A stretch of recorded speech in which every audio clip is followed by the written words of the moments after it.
Les histoires inventées de Colinou et Papouni. Avec papa, on vous partage les histoires qu'on imagine avant de s'endormir.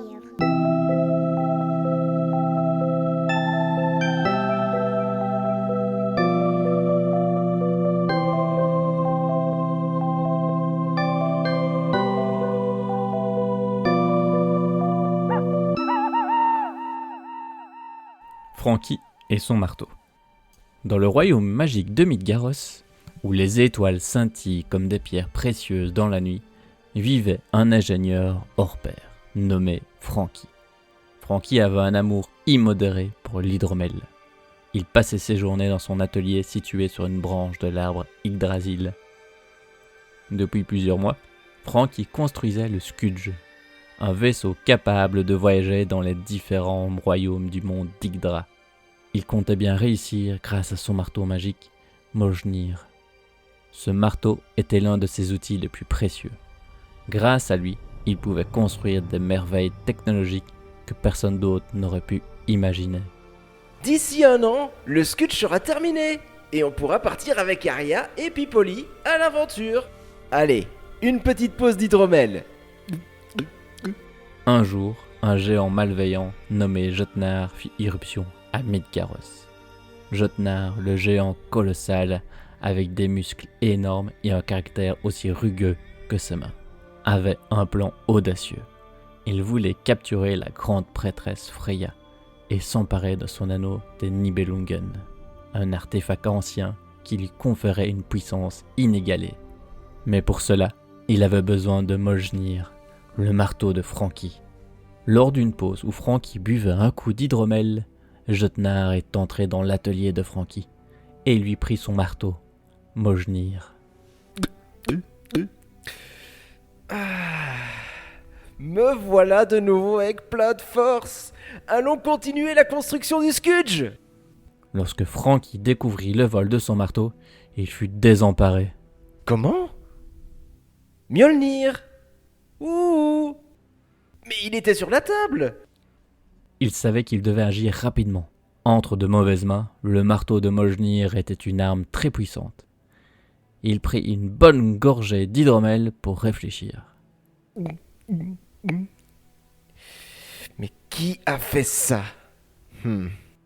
Là ! Des poils de Gullinbursti ! Il n'y a qu'une personne sur Yggdra pour s'habiller avec des poils de Gullinbursti ! Jotnar ! Allons lui rendre une petite visite. La caverne de Jotnar était une immense grotte sombre, éclairée uniquement par la lueur vacillante de quelques torches accrochées aux parois. Lorsque Frankie arriva devant la caverne, il entendit au fond de la grotte les cris de la grande prêtresse, qui était enfermée dans une cage en fer. Et Jotnar, avec un sourire satisfait, tenait Mjolnir comme un trophée à l'entrée de la grotte. Oh non, il a déjà capturé la grande prêtresse. Il faut que je la libère et que je récupère mon marteau.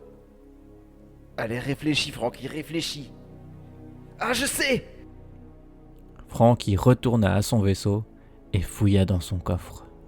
Voilà qui est parfait.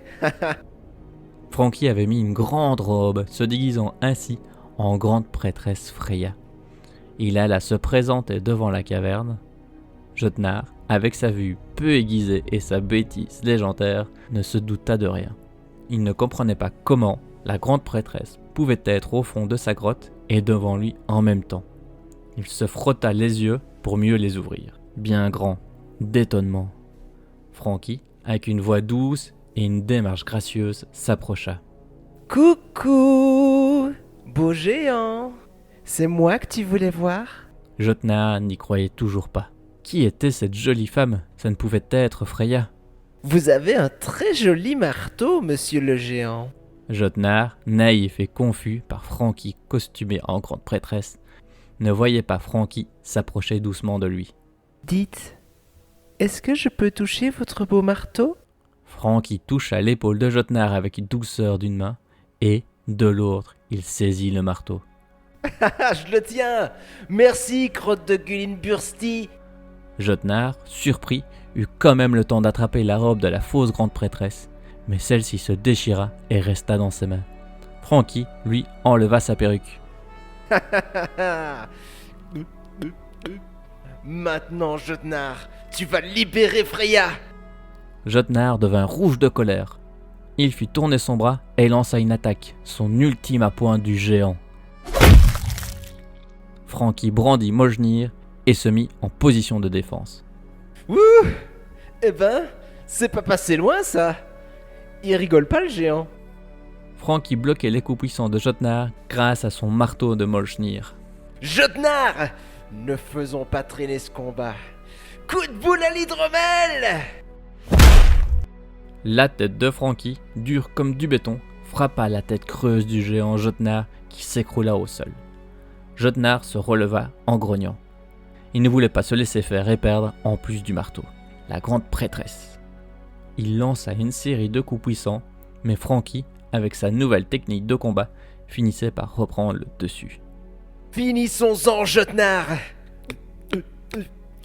Kick souplex à l'hydromel! Frankie leva Mjolnir au-dessus de sa tête pour terminer le combat et cria « Mjolnir! Attaque foudre à l'hydromel! » Une violente tempête se déchaîna et des éclairs zigzaguèrent à travers la caverne. Jotnar, foudroyé, perdit l'équilibre et tomba au sol. Frankie en profita pour se précipiter vers la cage où était emprisonnée la grande prêtresse Freya. Accrochez-vous à moi, grande prêtresse Freya! Je vais vous sortir de là! Juste à ce moment, Jotnar se releva furieux. Frankie, avec une nouvelle détermination, utilisa la technique ultime de Mjolnir. Explosion de lumière à l'hydromel!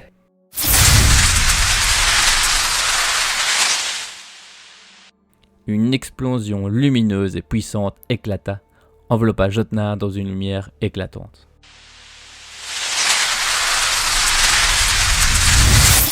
Le géant, accablé par la force de l'attaque, fut projeté hors de la caverne et s'effondra dans les profondeurs d'Yggdra.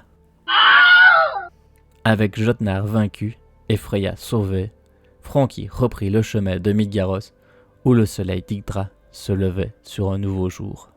Ah, il est temps pour moi d'aller me reposer et de déguster cet hydromel dont m'a parlé Frodi.